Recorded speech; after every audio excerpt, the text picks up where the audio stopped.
Criminology is a true crime podcast that may contain discussion about violent or disturbing topics. Listener discretion is advised.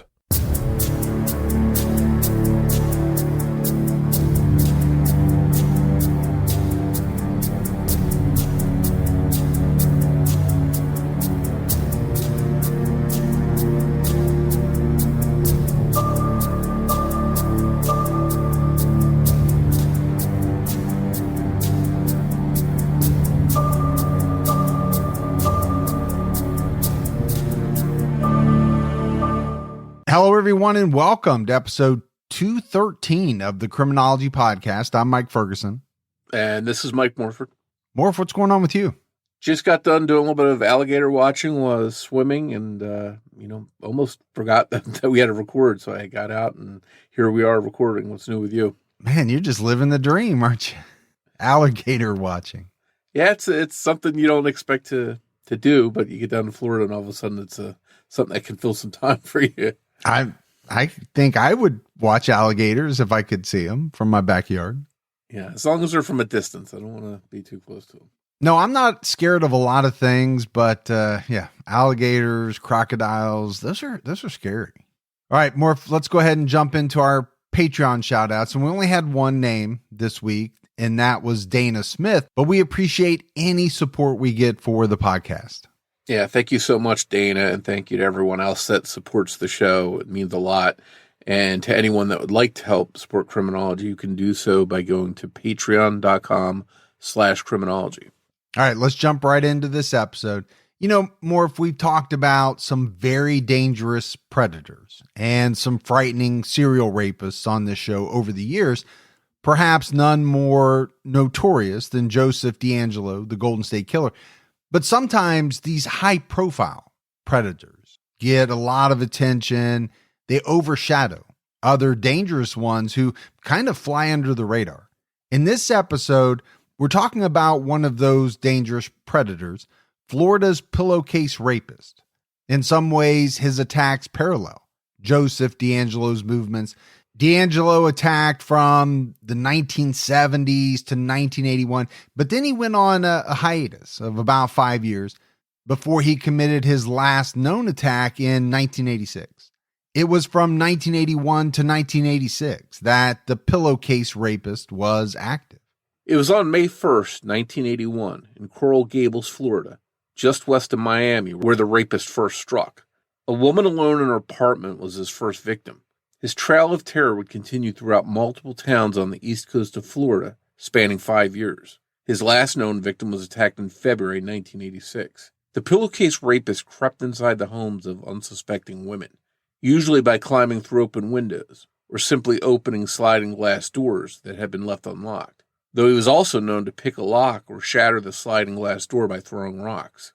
He usually attacked professional or business-connected women in upper-middle-class apartment complexes, but he attacked girls as young as 17.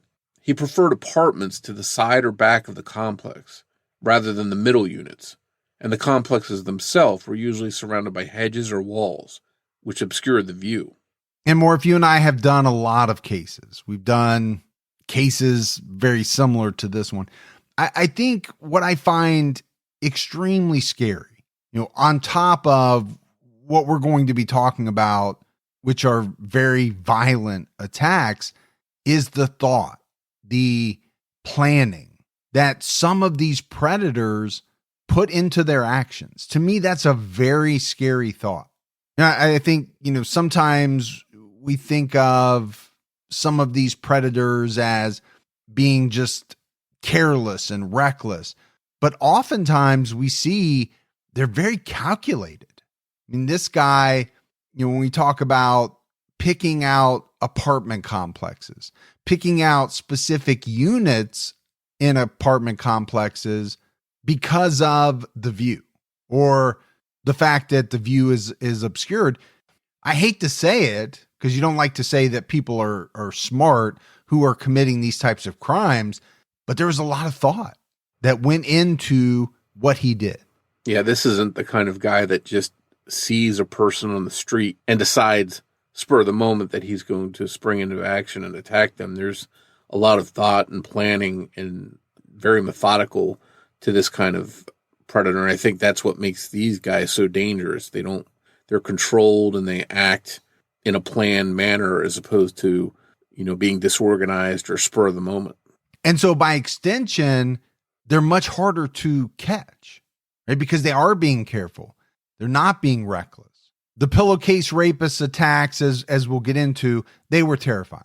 I mean, all violent assaults are extremely disturbing. But this man was bold. He was very dangerous.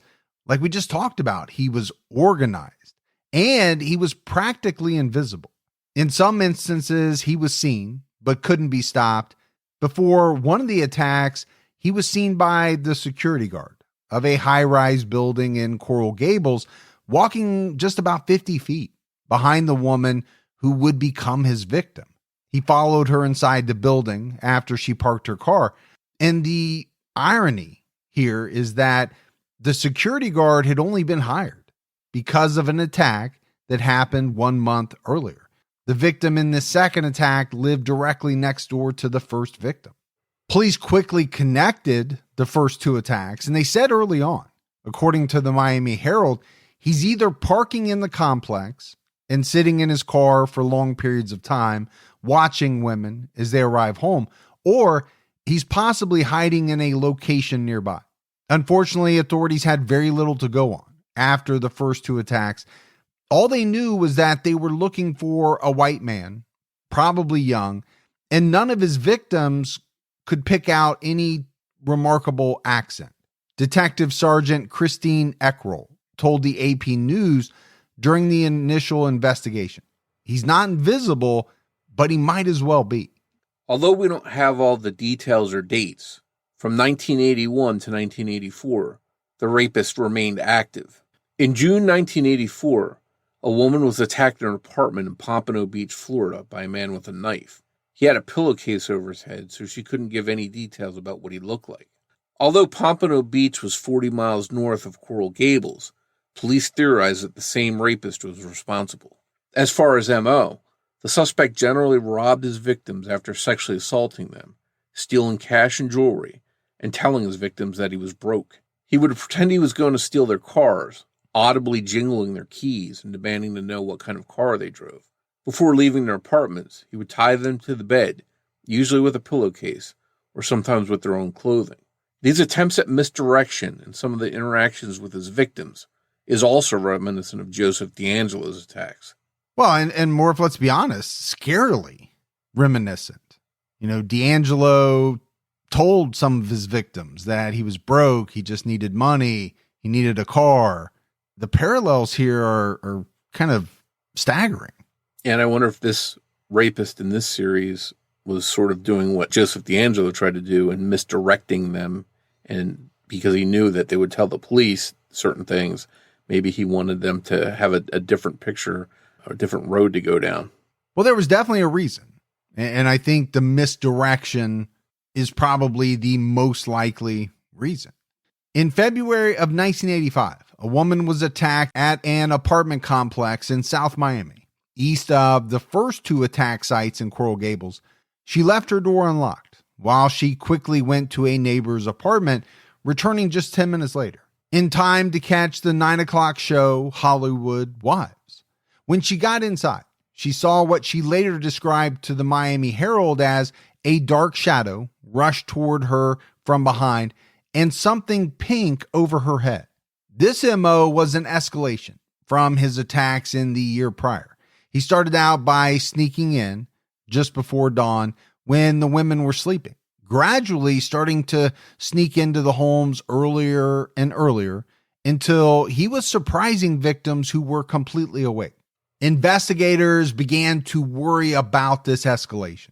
One police investigator told the AP News in 1985 that he may kill his next victim.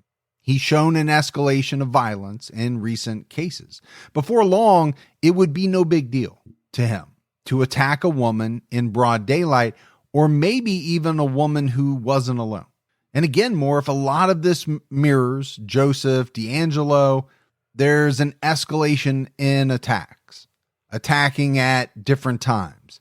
And, sometimes not being worried at all about attacking while someone else was with the victim. Even women who lived on upper floors were attacked too. The height offered no extra security, as the pillowcase rapist actually entered apartments as high as the 4th floor. He did this by scaling balconies. Police knew the rapist was obviously very physically fit to be able to perform this kind of feat. Another victim who lived on the 2nd floor saw a man standing on her balcony with a t-shirt covering his face. She warned him that she was going to call the police and ran into her kitchen to grab the phone. While she tried to call for help, the man used a knife to cut the sliding door's screen. He entered the apartment and assaulted her before she could finish calling for help. So a couple of things, Morf, jump out at me here. A lot of times people do believe that living higher up in an apartment offers extra security. I mean, it does. But when you have a guy like this who is able to scale balconies, well, obviously that height doesn't offer the same security. And I think about that, we said, obviously he was very physically fit. He had to have been. I know for a fact, I'm not scaling any balconies, leaping from one balcony to another or climbing balconies. It's just not in my repertoire. Yeah, and I think that's just one more parallel to Joseph DeAngelo that we've talked about a couple times so far, is that he did have that agility and that physical capability. I remember Joseph DeAngelo jumping fences and things like that. So this guy seems to be of a similar build or similar physical characteristics. But one thing that was different that I noticed in this is that the pillowcase rapist wasn't afraid to attack women that were high up in buildings, whereas Joseph DeAngelo typically targeted single-story homes. So there's a little bit of a difference there. Well, the one thing I think it does show is that you cannot rely on living on the 3rd or 4th floor as your sole source of security. It doesn't mean that you can leave your back sliding door open, because something like this can obviously happen. People can get up there. The AP News reported that police were said to have encouraged victims of the pillowcase rapist to move, because they said there was a real possibility the rapist was stalking them after he had attacked them. Police told some of the victims to essentially lie low or move, because there was a possibility that he would be back. One survivor came home to find some of her undergarments out of the drawer. There were signs that someone had masturbated with her lingerie. And this was just over a month after this woman had been attacked. 3 weeks after she found her soiled lingerie, she took a hot shower. And according to the AP News, when the mirror fogged up, she looked over at it and saw an obscene message from her rapist written with his fingertip on the bathroom mirror. I mean, you want to talk about scary. I mean, obviously, this woman had already gone through a vicious sexual attack. She had to have been, extremely scared. But then this, right? To come home and find that someone had been in your house, most likely the person who had already attacked you. I mean, this is a scene out of, some type of horror movie. Yeah, just one more set of things that match DeAngelo. When he was the Visalia ransacker, he would do a lot of the same thing with women's undergarments. And this message on the mirror is just really, really scary. It seems like a way for him to torture his victims later on, to put that message on the mirror, knowing that once it fogged up, she'd be able to read it later on. That's just got to be further proof of how depraved this guy was. Police had their work cut out for them. They didn't know whether the victims of this rapist would be repeat targets, or if women living in close proximity might be the focus of his attention. Some of the survivors received phone calls after their attacks, where no one would speak, but they could tell someone was there listening. This is known to have happened to women who survived attacks by Joseph DeAngelo, weeks, months, or even years after they were attacked. And again, not to really hammer too much on the similarities, but they're there. You can't deny it. And it would be different more if I would think if this happened today, after everything about Joseph DeAngelo the Golden State Killer has come out. I can't imagine that this guy was copycatting the East Area Rapist, Golden State Killer in any way back then. So to me, it just highlights the fact that, these guys were thinking similar thoughts. They were employing similar tactics. Yeah, I think you're right. It's almost like they used the same playbook, because it would be difficult for someone in Florida to be mimicking someone in California. But when you compare the crimes, there's just so many similarities that you start to wonder, how do they come up with the same ideas and the same procedures when they do these attacks? It's pretty frightening. Investigators trying to track the Pillowcase Rapist knew their suspect had a lot of time on his hands. Miami-Dade Metro Sergeant David Simmons told the Miami Herald, he's putting in a lot of hours. He's making this a full-time job. He may be out there 10 or 12 hours a night until he finds the right opportunity. I wouldn't think it would be easy to find an open window or sliding glass door. And we know DeAngelo did this as well, studied and surveyed his victims before attacking them. Obviously, the Pillowcase Rapist must have been watching in advance as well. Go back to this comment made by David Simmons. He's making this a full-time job. He's out there 10 or 12 hours a night. I mean, if that doesn't scare the you-know-what out of you, I don't know what does. And you have a predator who is spending the amount of time that most people, spend at their jobs, searching for targets, searching for opportunities. That's nightmarish type stuff. Now, what this guy seemed to be doing was watching apartments, watching the balconies to see which units had women living alone, watching the parking lots to see what type of car they drove, following them to their apartments, and at some point, Morf figuring out their phone numbers. With each attack, investigators would gather a clue here and there, and they came to learn that the Pillowcase Rapist wore a size 10.5 shoe. His height was determined to be between 5'8" and 5'11", and he weighed around 170 pounds. The best lead they had with the technology at the time was his blood type.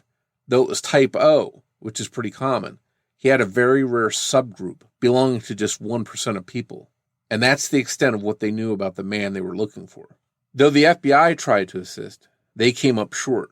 According to the Miami Herald, journalist Edna Buchanan, scientists at the FBI Academy in Quantico, Virginia, produced a 5-page psychological profile of the Pillowcase Rapist, yet they were no closer to figuring out who he was. Buchanan added, "You don't have to be an FBI scientist to determine, as they did, that the man is a loner who fantasizes about sex." So what are we dealing with here? Morf, an athletic white male of average height, average build. He could have been anyone. And investigators did question almost everyone they could in an effort to catch this perp, from pilots and mail carriers to utility workers and handymen. They turned over a lot of stones, but did not catch the rapist. Once again, this type of fruitless search for an average guy closely mirrors the search for the East Area Rapist, Golden State Killer. He was a young white man, not too tall, athletic enough to jump fences, 9.5 shoe size. That was about it. And it's part of the reason why he evaded being identified until 2018, 45 years after his first known crime. In September 1985, Pillowcase Rapist investigators thought they had their man. 30-year-old Michael Richard Gersley, who had type O blood and wore size 10.5 shoes, was charged with 5 counts of sexual battery, 5 counts of armed burglary, and 2 counts of armed robbery. He confessed to a series of sexual assaults in which he had been dubbed the repairman rapist. He admitted that he would wait in the laundry room of apartment complexes wearing a tool belt and wait to see a woman that he could convince to let him into her apartment with the story that he needed to work on their air conditioning, and then he would attack them. Gersley's shoe size and type O blood matching the Pillowcase Rapist had been a coincidence. An eerie one, though. Though the same blood type, he did not belong to the rare blood type subgroup that the Pillowcase Rapist did, confirming that he was not their suspect. Another unsettling coincidence, he He lived in the apartment complex where the Pillowcase Rapist attacked his first 6 known victims, and his brother lived in an apartment complex in South Miami, where another Pillowcase Rapist victim was attacked. As interesting as that was, police were able to rule Gersley out as being the Pillowcase Rapist. So they rule this guy out, Morf, but it just goes to show you, and we've talked about it in a number of episodes. You're talking about a case that happens, in a relatively small radius, small area, and how many bad individuals are operating in that given area at any one time. I can't underscore enough how scary that thought is to me. Yeah, I don't know what's scarier. One predator doing all kinds of different attacks and really racking up victim count, or multiple dangerous people like that moving around the same area, sort of overlapping and collecting victims. It's pretty frightening that you can have multiple people like that in one area at the same time. And the coincidences here, right? The apartment complexes, the fact that this guy lived in one of the apartment complexes where the Pillowcase Rapist attacked. Yeah, police must have been pretty excited when they first stumbled across this guy. Yeah, as him being the Pillowcase Rapist as well. Obviously, they ruled him out. If you love chilling mysteries, unsolved cases, and a touch of mom-style humor, Moms and Mysteries is the podcast you've been searching for. Hey guys, I'm Mandy. And I'm Melissa. Join us every Tuesday for Moms and Mysteries, your gateway to gripping, well-researched true crime stories. Each week, we deep dive into a variety of mind-boggling cases as we shed light on everything from heists to whodunits. We're your go-to podcast for mysteries with a motherly touch. Subscribe now to Moms and Mysteries wherever you get your podcasts. The same month that authorities cleared Gersley, the repairman rapist in the Pillowcase spree, a former police officer from Miami, Pedro Gabriel Gonzalez, confessed to being the Pillowcase Rapist. He was already in jail, facing first-degree murder charges in the death of his girlfriend when he made his claim. Gonzalez did fit the description, but authorities had to be sure it was him. They took his blood to analyze it. He did have typo blood, but as we said, that's very common, but he did not belong to that rare subgroup. So police knew he was not the suspect, and they knew his confession was false. So they were back to square one, hunting for an elusive serial rapist who, by this point, was suspected in a large number of rapes, 43. The final attack, thought to have been the Pillowcase Rapist, number 44, occurred on February 11th, 1986 in northeast Miami. This time, things went differently. The woman he attacked that night woke up just after midnight. She saw the rapist at her window, looking outside. His face was uncovered. The woman screamed as a reflex, and he immediately told her to look away, and he tried to cover her face with a pillow. The 36-year-old woman was a quick thinker, though, and was able to convince the man that he didn't need to bother. She claimed that she needed her glasses to be able to see, and she wasn't wearing them. According to the Miami Herald, she said she was blind as a bat. The man spent 15 minutes with this victim without covering her face or his own. As it turned out, the woman's eyesight was just fine. She was a little nearsighted, but she had taken in a lot of details of this man's appearance. Before he fled, he tied her to her bed and stole her purse. Authorities were able to create a sketch from her description. The victim relayed to police that the attacker had fair, suntanned skin, medium-length, thick, wavy brown hair, a trimmed mustache, and the woman was even able to see acne on his back. Her purse was found later the same day in Hollywood, Florida, which is in Broward County. This was the best witness to date in the series. Police were hopeful that this witness description and the resulting sketch would help ID the Pillowcase Rapist once and for all. I mean, really, Morph, if you think about it, up to this point, they had put a lot of effort into trying to find this guy, figure out who he was, but everything they had done had essentially come up empty. Yeah, it's a shame that they didn't catch a break with a good description like this until he had such a high victim count. But I think once you get that description, as law enforcement, you have to be very hopeful right? Thinking this is the one thing we needed. This is the one thing that's going to break this case wide open. According to the Miami Herald, at one time during the investigation, there was a list of nearly 300 names, almost all of whom had been eliminated as suspects. The Pillowcase Rapist Task Force, even with over 20 dedicated investigators assigned to the cases, was overworked, with police spokesman Commander William Johnson revealing that at one point they had up to 1,800 leads. More than 1 million flyers were distributed by investigators. In addition to the sketch, a life-size clay bust was sculpted from the description from attack number 44, where the woman saw the rapist's face for over 10 minutes. But still, no clear suspect emerged. Investigator David Simmons told the Miami Herald, "He is the cleverest rapist I have ever investigated, and definitely the most prolific in Dade County history." And Morf, I think you have to take that comment into perspective, right? Dade County is a big county.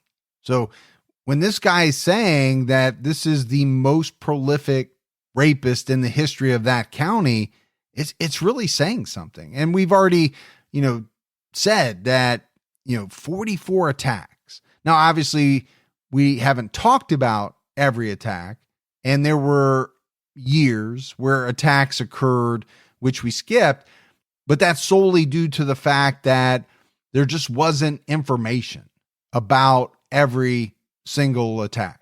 And to me, this is where the Pillowcase Rapist case differs greatly from the East Area Rapist, Golden State Killer case. It's in the level of details about each and every attack. And I think one key difference is in the Pillowcase Rapist case, we didn't have access to any kind of files or reports, where we were fortunate enough to have access to those to an extent to cover the Golden State Killer case, East Area Rapist case. So that made a big difference in being able to detail each date and more specific details. But even so, the reporting, I think, on the two different cases is different. The Sacramento papers definitely detailed more of the specifics of what happened in each case and what dates and times the attacks happened. Soon after the 44th attack, authorities arrested a 24-year-old man at an apartment complex in Kendall after a woman found him watching her undress from her second-floor balcony. The man had moved to Miami in May 1981, the very same month that the Pillowcase Rapist attacks started. He wore a size 10.5 shoe. So again, when we talk about law enforcement excitement, and maybe excitement is not the right word, maybe it is, they had to be very hopeful that they were on the right track, that this could be their guy. The problem is he didn't have type O blood, so he was ruled out pretty quickly. By April 1987, authorities were discouraged. They began to wonder if maybe there was not a single Pillowcase Rapist. Maybe there were multiple offenders using the same MO, and they had been wasting their time and resources focusing on a single suspect who fit all of the similar crimes in the area. And we talked about the repairman rapist. He had threatened women with knives. He had stalked apartment complexes and tied up his victims like the Pillowcase Rapist had in his attacks. So law enforcement thought maybe the similarities were due to the nature of the crimes and not because they were committed by the same perpetrator. We've talked about the parallels between Joseph DeAngelo as the East Area Rapist and the Pillowcase Rapist. There are a lot of them. So I get it why law enforcement at a certain point could maybe ask the question. Perhaps some of these offenders simply just shared a lot of the same traits, a lot of the same habits. 3 more cases were loosely attributed to the Pillowcase Rapist, bringing the total to 47. Police came to a hard conclusion, and a memo was released to the media stating, "It is the consensus of opinion of investigators that the 47 open cases are not attributable to a single offender." On April 3, 1987, the Pillowcase Rapist Task Force, which had dwindled down to 4 full-time investigators, was disbanded, with officers freed up to work on other cases. People in the area didn't easily forget about the Pillowcase Rapist, though, and many wondered if he would return. In March of 1991, an article in the Miami Herald discussed the status of the case. By the time the article was published, there were no active leads, and the case had no detective assigned to it. According to the Miami Herald, the files on the case stacked up thicker than 25 telephone books. Okay, I'm trying to picture 25 telephone books stacked on top of each other. That is a lot of files. But it's a lot of attacks. It's a lot of cases, 47 over a number of years. It doesn't surprise me that the authorities would amass a large amount of files, a large amount of paperwork. And I think you could say this, Morf, about a lot of cases, unsolved cases. You have so many files, you have so much information. Is the answer to the mystery somewhere in, one of those reports or on one of those pieces of paper? Yeah, I think we've heard of a lot of cases where someone's caught and identified, and then lo and behold, they go back through all the reports and there's the suspect's name, as a witness, or they were questioned and let go, things like that. So you almost have to wonder if that was the case for investigators, that they were thinking, hey, did we miss something? Is this guy's name in these reports? That had to be frustrating for them. Yeah, to me, it kind of brings to mind the movie The Zodiac, that scene where Graysmith goes back to the police station. He wants to get a look at the files. Yeah, you have to wonder for these investigators, is there somewhere where you draw the line and say, okay, I've poured over these reports, I've gone through them, there's no need to look at them anymore? Or is it the reverse? Is it, if I keep on looking through these, is something going to jump out at me that's going to solve this case? Or is it that we need fresh eyes? We need someone new who hasn't poured through it to look through it, and then maybe they'll see something that others didn't see. I think a lot of people listening, a lot of us who think of ourselves as kind of armchair detectives would like a crack at that. But the one thing, Morf, that really jumped out at me is that for this to be such a big case, such a high profile case, not a single detective left assigned to it. That kind of struck me as odd, but it also kind of clues you in as to where police were. They just had nothing. And they weren't really at that point putting any resources towards it. Now, I'm sure they had speculated as to how exactly this serial rapist had gone uncaught. He could have died, which would have accounted for the end of the attacks. Maybe he was undergoing some type of psychiatric care, which ended his need to attack, or perhaps he had gone to prison. They also thought, of course, he could have moved to another location and kept doing what he was doing. There was no shortage of serial sexual assaults and serial predators across the country throughout the 80s and early 90s.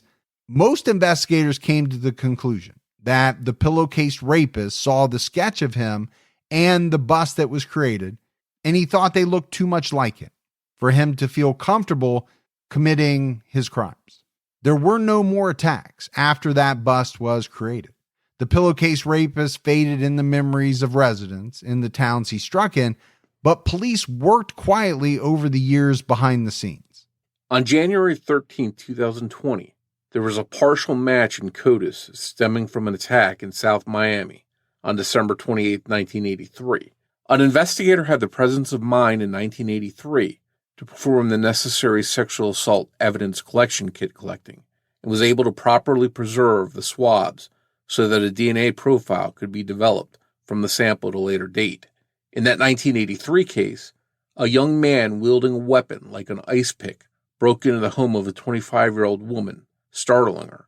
When she screamed, he tackled her to the ground and covered her mouth with his hand. He stabbed her in the stomach and told her to stop screaming or he'd kill her. When she was quiet, he took her into her bedroom and covered her with a blanket and pillow while he assaulted her.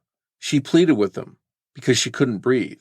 She had been stabbed and was terrified, and her face was covered by a blanket and pillow.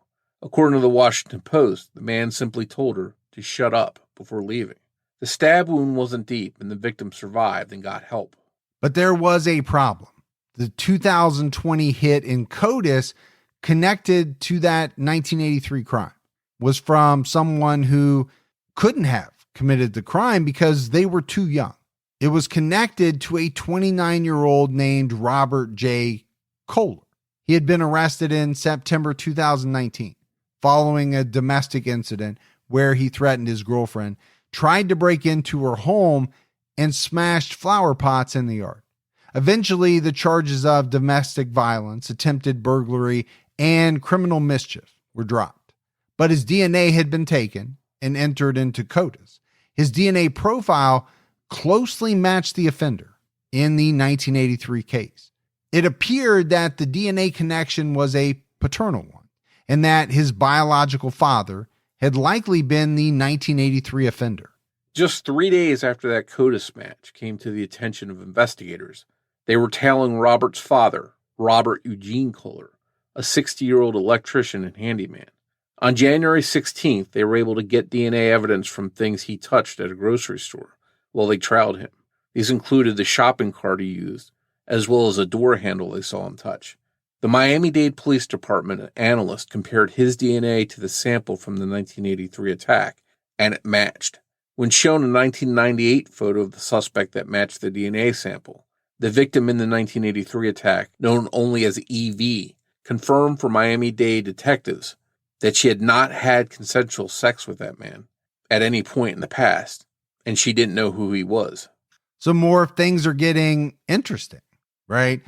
And it's because of technology, advancements in technology, but it's also because somebody back in 1983 did a really good job of taking the swabs, preserving the swabs. You know, technology is great. And you and I have touched on this before, but technology only works if you can derive a viable sample. And so, you know, you really have to give it up to some of these individuals back in the early 80s, before DNA was really, you know, a thing, was known about. They were doing their job and preserving evidence for something that they didn't even know was going to come along.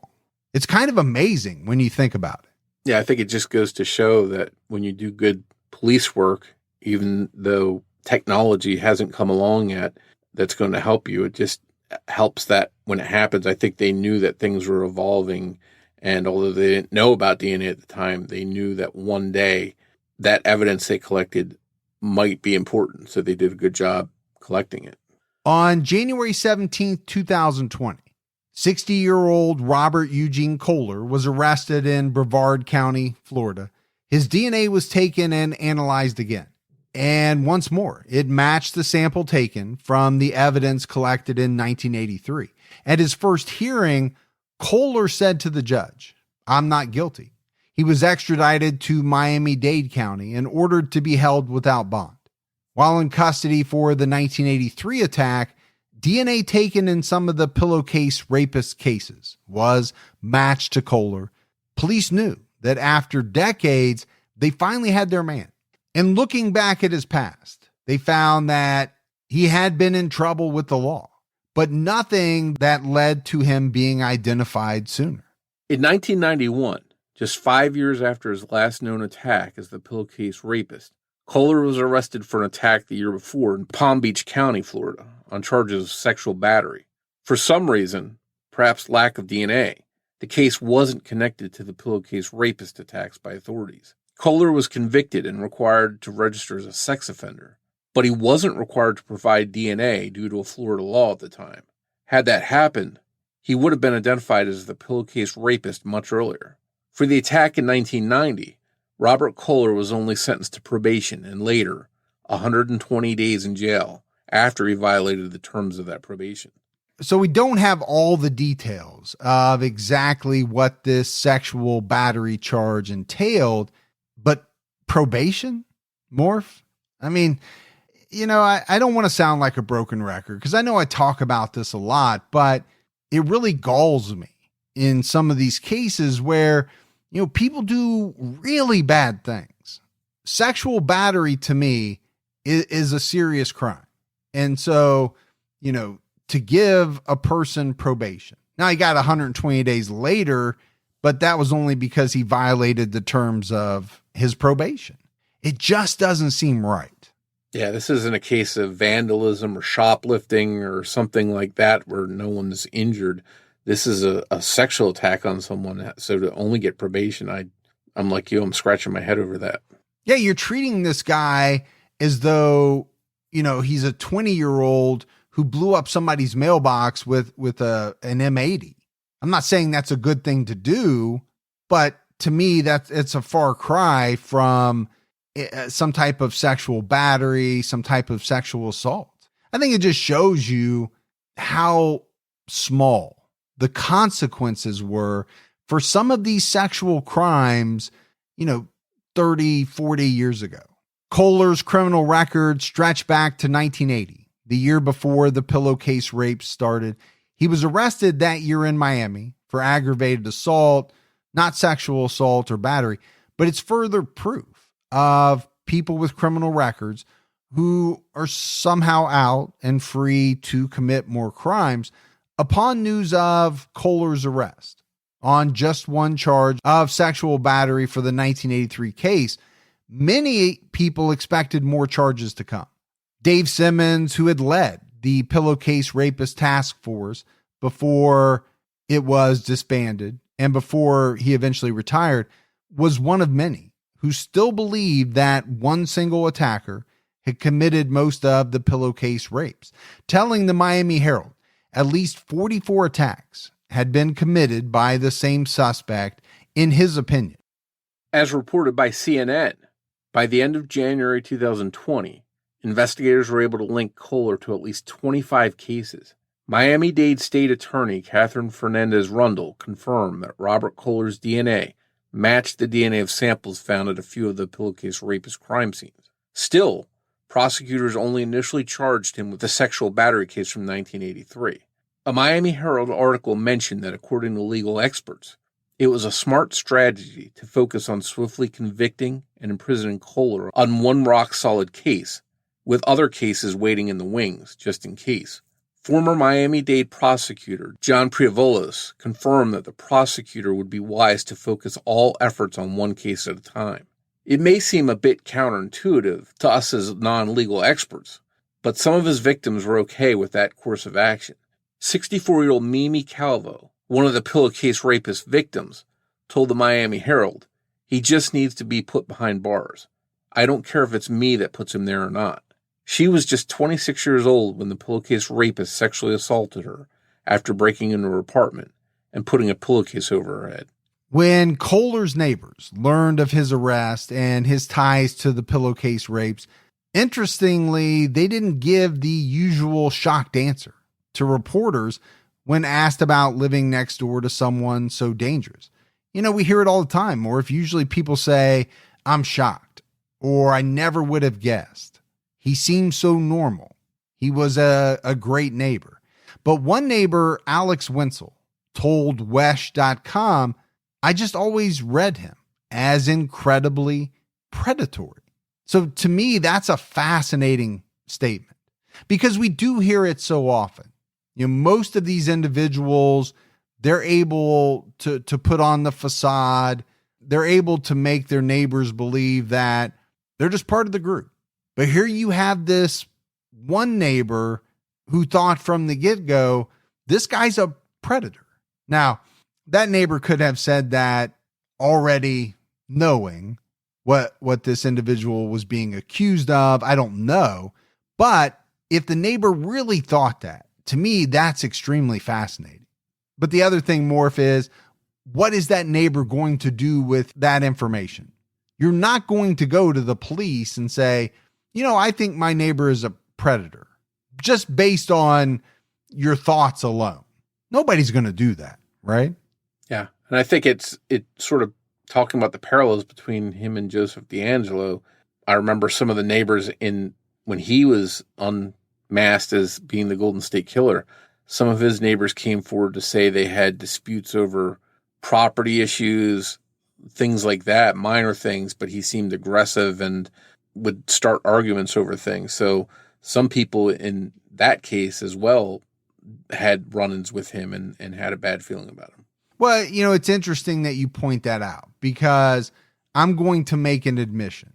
I, as a neighbor, have been at times in the past somewhat aggressive. I can be aggressive when, a neighbor comes at me or says something nonsensical. I've been known to push back. I mean, it's just the type of person I am, I guess. So if I was unmasked as this killer or serial rapist, I'm sure there's more than one neighbor that would come forward and say, yep, I knew it. I knew that Ferguson guy was trouble. Now, I'm not a bad guy. I'm not saying that by any means. I just don't suffer fools. I'll put it that way. I just have one question. Do your neighbors listen to your podcast? I don't know if they do or not, but I'm totally fine. And because I'm speaking the truth, and I'm not saying anything bad about them, they're all good people. But I think when you live next to someone for 20 years, I've been in my house for 20 years. Neighbors come and go, but some of them have been around a long time. Well, at a certain point in time, you're going to have a dispute with somebody, whether, it's over a fence that they want to put in, or the fact that they don't paint their side of the fence, or they don't mow their grass. I mean, I can throw out a million different things. When neighbors asked police why they were there, and there were multiple cars, neighbors were told it's very bad. And you'll find out on the national news, that's the next time you're going to see him. Neighbors like Wenzel, who had kept their guard up, told Wesh.com they were relieved to have trusted their gut. Wenzel added that he was not physically scary, but there was something in him that just never sat right. So, this Wenzel person is not really able to define it, not really able to put it into words, exactly what caused them to think that Koehler was dangerous, predatory, but it's that there's just something. There was something in him. I sensed it. I saw it, but turned out to be correct. Koehler had cameras around his home, watching the property in the street, and it's no surprise why. According to CNN, when authorities searched Koehler's home after his arrest, they found an excavated area underneath the home, which Miami-Dade County Prosecutor Laura Adams described as a dungeon. Authorities were horrified to imagine what they had stopped. One prosecutor told CNN, "We feared very much that if we had not gotten him into custody, that he may have had other plans, even worse than what he executed on all of these women from all these cases."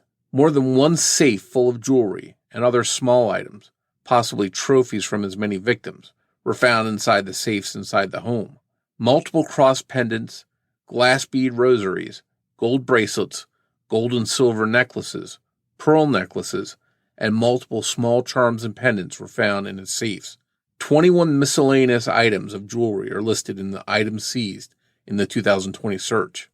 Also inside a safe, investigators found a black box containing one nail file, which they believed could have been the sharp object he pushed against his victims' necks. 2 VHS tapes, the contents of which have not yet been disclosed, were found in a safe in the room where the safes were, but not inside the safes. Investigators found over a dozen pairs of women's underwear and a leopard print bra. The search warrant from 2020 lists over 100 floppy disks, 5 laptops, 60 USB drives, 3 SD cards, 2 cell phones, and an extra hard drive among the items seized. It's still unknown what was on everything found inside that home. But here's one thing I will say, Morf. Okay, 5 laptops, that seems excessive. But I probably have 5 laptops in my house. I have a hard time getting rid of them when I buy a new one. So over the years, I have amassed a number of laptops. 60 USB drives. That seems like a big number. You are storing a lot of information because you already have an extra hard drive on top of that. 60 USB drives, depending on how big they are, that's a ton of info. And you just wonder, what exactly that information is.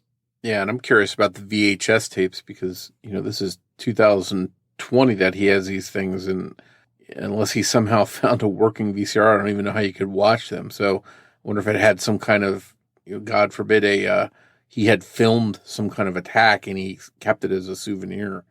We just don't know what was on those tapes. Photos of Koehler at his court proceedings look quite similar to Joseph DeAngelo at his, though he's a bit younger. Further paralleling Joseph DeAngelo, during his court hearings in 2021, Koehler was in a wheelchair. But rather than own up to his crimes like Joseph DeAngelo eventually did, Koehler claimed that he was being framed. As reported by the Miami Herald, he said to the judge, "I was set up." He was also angry at his treatment, saying, "I didn't ask to be here. I didn't ask for any of this to happen to me." Koehler also claimed that he had been poisoned in jail. He had fallen, but his public defender would not get him the footage to prove it, and he claimed that he was being forced to crawl around. And more, if you mentioned the irony, of this guy saying, I'm angry at what's happening to me. I didn't ask to be here. I didn't ask for any of this to happen to me. I can only imagine the victims and what they must have thought when they either heard that or they saw that printed in a newspaper. Now, obviously, they didn't ask for what happened to them to happen, allegedly at his hands. So I'm always amazed by what, some of these suspects say in court. Now, obviously, we'll have to wait to find out exactly how this thing winds up. In 2019, before investigators ever got that match in CODIS, Sergeant Cammie Floyd from the Broward Sheriff's Office Cold Case Unit found that 6 cases had a suspect with a similar MO. This included the 1984 attack in Pompano Beach, where the victim clearly saw a pillowcase over the attacker's head. On June 7, 2022, the Broward Sheriff's Office officially filed charges against Koehler for the 6 cases identified by the Cold Case Unit. Though the number of possible attacks usually hovers somewhere between 40 and 45, it definitely could be more. For now, authorities are focusing in on a handful of cases. They also hope that perhaps victims who were never identified or chose not to come forward early on will come forward now. Anyone out there who believes they have a tip about the case or may be a pillowcase victim is encouraged to call Broward Crime Stoppers at 954-493-8477. Koehler's trial for the 1983 attack, where a woman was stabbed, was set to begin June 21st, just days before this episode airs. And the first hearing for the 6 Pillowcase Rapist assault has been set for this August. For all of the survivors out there of these attacks, alleged to be at the hands of Koehler, reported or not, hopefully this brings some peace. Prosecutor Catherine Fernandez Rundle told Local 10 News, "This offender will never, ever be free again. This is a case in which we'll have to see what develops." Yeah, obviously this is an ongoing case as far as the upcoming trials. But I think for the prosecutor to come out and say that to the news, it tells me that she's pretty confident that they're going to nail this guy. And I think we talked a little bit about it earlier that they want to sort of break these cases up and focus on certain ones, which it seems like it is a smart strategy. So that way, if something goes wrong with some of the cases, they have the other ones to fall back rather than putting all their eggs in one basket, so to speak.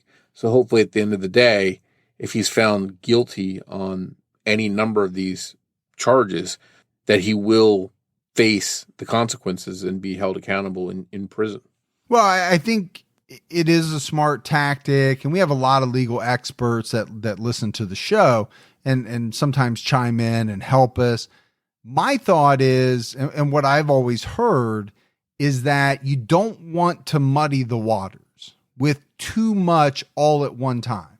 If you have something that is, I won't call it a slam dunk, but you have very concrete evidence to put before a jury on one charge or a few charges, go for that. And then if you get that conviction you've got him. He's not going anywhere. He's going to sit in jail. You have plenty of time to either get a confession or further cement evidence, related to some of the other cases. But if you try to throw everything at the wall all at one time, could it be possible that a jury decides you don't have enough evidence for some of it and it hurts your case? It backfires on you. And I think that's the thinking.